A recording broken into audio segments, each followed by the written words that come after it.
So I looked for local options, and actually SMU and NTU came up to be like my two choices that I had to decide between. Actually, I was actually offered a business degree in SMU in the first place. I didn't choose SMU business because for one, I'm not a very business person. So ultimately, I was looking for something that I'm interested in. I would look forward to going to school every day and not dreading school.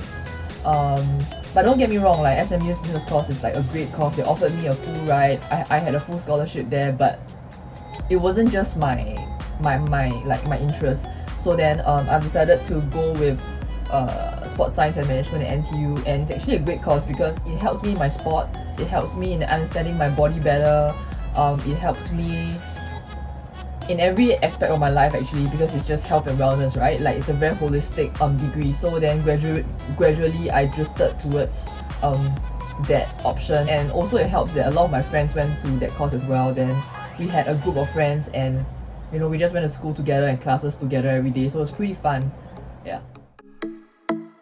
So there's two parts to my course. One is the sports science part, the more practical, the more sciencey part of it, and the other part was like the marketing, the sports business, the sports management part of it. And I've truly enjoyed the more sciencey part because I think I'm more of a science person, and that's also the reason why I didn't choose to go to SMU in the first place.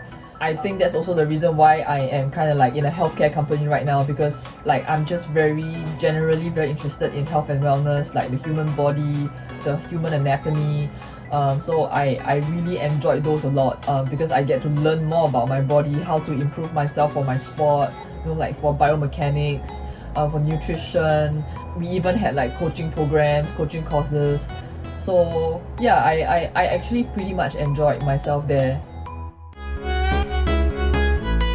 Actually, I pretty like my school environment because I think it was just a bunch of like-minded people coming together, and I think I was also very privileged because I graduated from the sports school, and a lot of us, we kind of like moved together from sports school into NTU, so we kind of like already know each other before we actually started school. But then again, I also went for orientation, so then I also made some friends there. So like it wasn't very unfamiliar, or like it wasn't weird or awkward. So actually, I kind of like had a culture shock going into university because I was from a sports school, right? And then like I did a diploma track in sports school as well. So it was a very close-knitted group.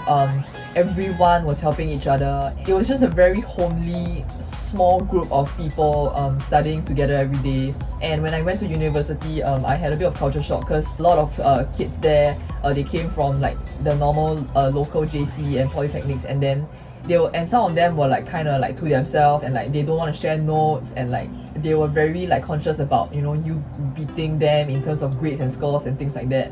And they will come to class, they already like went through their notes, and like they were like points at the side all highlighted, like ready to ask questions and things like that. So I wasn't exposed to that culture, and that was like a culture shock for me. But as time goes by, yeah, just adjust and get used to it, right? Because you just overcome and adapt the culture there.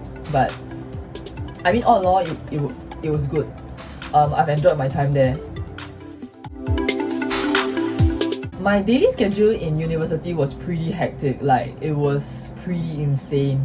At that point in time, I was training at ACS Barker Road, so that was in town, Stevens Road, and then my school was in Jurong, like Boon Lay, like Jalan Bahar, so like that was a very very far drive. Like a daily schedule for me would be training in the morning from 5:30 to 7:30, and then I will plan my classes in between my training. So then I will plan all my classes, like my meetings, group projects, whatever in between them.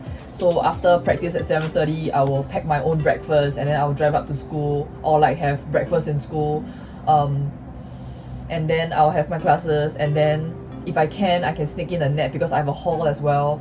It would be great and a privilege if I could sneak in a nap before practice. If not, then I will go to practice straight after classes. And my second training is from 4:30 to 6:30. Yeah, and then I will head home for dinner actually. But it actually depends on whether I have training or I have school the next morning. So if I don't have morning practice, then I will just head back to school again. I'll just stay in hall so I don't have to drive up in the morning to attend my classes. But if I have practice in the morning, then I will just stay at home and then go to training from home, and then the whole day, the whole routine will start all over again. So it was like that for 4.5 years actually, because I didn't load my semester as per normal because I needed to train and compete, and I felt like, you know, it was a pretty heavy load if I were to do the normal number of modules. So then I actually took an extra semester, which I felt like I could take a breather. I could concentrate on both my sport and my studies as well. So I thought like that was a good way to manage both actually. Yeah.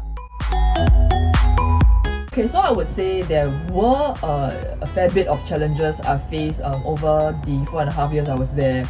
Obviously, mainly the main part of it was to juggle between local exams and competitions and training camps and things like that. So how I chose my modules were according to, like, a lot of planning goes into this.